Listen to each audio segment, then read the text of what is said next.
Greetings, ladies and gentlemen, this is RenewedSpark here, and this review is brought to you by SHAREfactory. I'm sorry to sound like a commercial or whatever, but really, seriously, like, I'm using a new program that just came out for the PlayStation 4 called SHAREfactory, which allows you to, like, any and all of your recorded videos from your gameplay, like whatever game you're playing or whatever activity you're performing on your PlayStation 4, it automatically records what you're doing, and you can press the share button. SHAREfactory allows you to, like, edit the videos, which is what I'm doing right now, and like it or not, any and all PlayStation 4 reviews for now will be using the SHAREfactory program, because unfortunately I do not have an HD capture card at this time. I cannot afford it at the moment, so I sincerely apologize to those who have any issues with my video quality, my audio quality. You can blame Sony and the SHAREfactory and the headset for this. By the way, the headset, I'm using Sony's default headset that came with the PlayStation 4. And yeah, by the way, in case you're all wondering why I haven't uploaded shit in a long time, it's because of this system.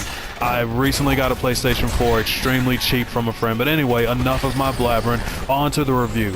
This is Strider, originally created by Capcom. This is a reboot of a classic side-scrolling hack-and-slash series. Again, created by Capcom. It premiered in arcades around the, I believe it was like the late 80s. Please correct me if I'm wrong. I have no script, no information in front of me, but I believe it came out in like the late 80s. And then many ports of this arcade version was released to various systems, such as the Sega Genesis, the original NES, like Nintendo system, and there's a few others I can't think of right off. But after the first one was released, in the middle of the PlayStation 1's life cycle, unfortunately they received a sequel, Strider 2, and that right there is one of my favorite video games of all time. I wish I had never traded that game in, because now I can't really find it for cheap anymore. Hopefully I'll grab it again one day. But anyway, ever since, this is a true story here, ladies and gentlemen, ever since I played Strider 2 way back in the day for the PlayStation 1, I always dreamed of Capcom eventually releasing a Strider 3, because again, Strider's one of my favorite series. It's very, very close up there with Sonic and the Mega Man series. I, like, as a kid growing up, I always had this passion, like, I wanted to be a video game designer just so I could work for Capcom and help them release a Strider 3. While this isn't Strider 3 and it's more of a reboot of the series, it is still extremely welcome. In my eyes and my personal opinion, I personally see this game as Strider 3. It is absolutely amazing. I'm just gonna go ahead and say that right here in the review, that this game is it is amazing. It is a fucking godsend. Excuse me. This game, this reboot, the way that the game plays, the controls, it's 2.5D, as you can see. Like, you can only move left and right. You can press the X button to jump, and you mash the ever-living shit out of the square button to hack up enemies, which I'm failing to do right here at this very moment. This gameplay that you're seeing here is the last bit of gameplay that I caught shortly before I beat the game, which I don't really want to show the ending of the game. I don't want to spoil that for the viewers out there who haven't beat this yet, even though it's not really spoiling much. But anyway, yeah, as you can see, there's a map there. As I was saying, the way this game plays, it has that same classic style Strider gameplay, but at the same time it's more of a Metroidvania feel to it. In case those who don't know what Metroidvania is, it's pretty much a 2D game with like a huge world to explore. Like, it's completely non-linear. And I'm gonna tell y'all right now, fuck what most of the reviews that y'all have heard or read have said. Most people say that this game is extremely, like, it's too linear, and I guess it can be a bit linear in areas, but for the most part, I think the levels are pretty big. There's a lot to explore. Like, there's a lot of things to find. Good God, like, I'm failing in this I'm failing in these video clips. I'm sorry that I kind of suck at this, but ladies and gentlemen, wow. Damn, do I suck at this. But ladies and gentlemen, I have beaten this game, and I've collected 80% of the trophies of this game. So I pretty much play the game enough to give it a valid opinion. It looks great, it sounds great, it plays great. If you're that kind of fan of 2D platforming games, like hack and slash games, then this game will be completely right up your alley. And for 15 bucks, it's not bad. If you take your time and explore every little thing there is to explore in the game and try to find all of the secrets, it'll take you roughly 8 hours to beat this game. That's how long it took me, and in my personal opinion, I think that's damn worth the $15 price tag.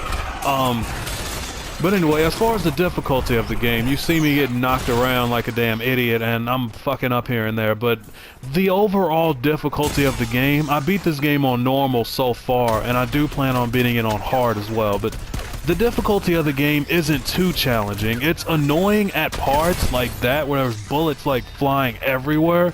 It's a little annoying at parts, but it's not too bad. I think it's an extremely comfortable pace.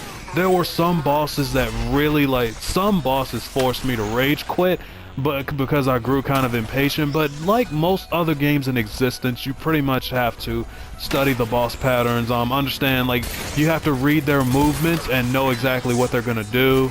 You may die at the bosses your first 5 or 6 times, but when you finally get the boss pattern down, none of the bosses are too bad in this game, and I think that's fantastic. So yeah, like, some reviewers were saying Strider is way too hard. It can get too frustratingly difficult to even enjoy the game at the later parts. Honestly, not really. Again, it was extremely comfortable. There are parts like that where I fuck up. Like, you'll get hit a lot. You may die here and there, but again, like, it's nothing too brutal. The more you play the game, you can upgrade yourself and find, like, you can find maximum, you can upgrade your maximum health, your magic meter, which your magic meter allows you to use additional abilities such as being able to throw ninja stars like that. That uses up some of your meter, and also later in the game you can find options which are like mechanical, like these animals that Strider can summon, like a tiger that runs straight forward and attacks all enemies in front of them. They have an eagle that dashes straight through enemies. And the other option was like I don't know if you've seen it like earlier, but there's a couple of small robots that'll surround Strider, which gives them a little more defense, and they shoot bullets as you press square. To me, that's the most useful option. But anyway, here's one of the boss battles. You're probably gonna see me get hit here and there, but I think I took this boss down at this moment. But excuse me. Anyway.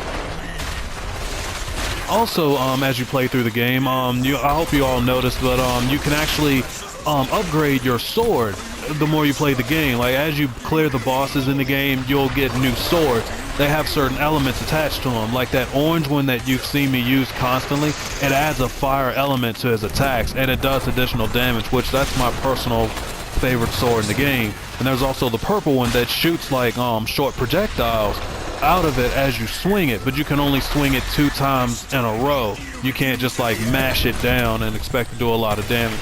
Also, speaking of damage, the purple one doesn't really do a lot. So each sword in the game has its advantages and disadvantages, and you'll need to switch between each of the swords in order to proceed through the story. Different color swords actually act as keys and help you unlock different colored doors to help you help you proceed. It's much like a Metroid game or one of the more recent Castlevanias after Symphony of the Night.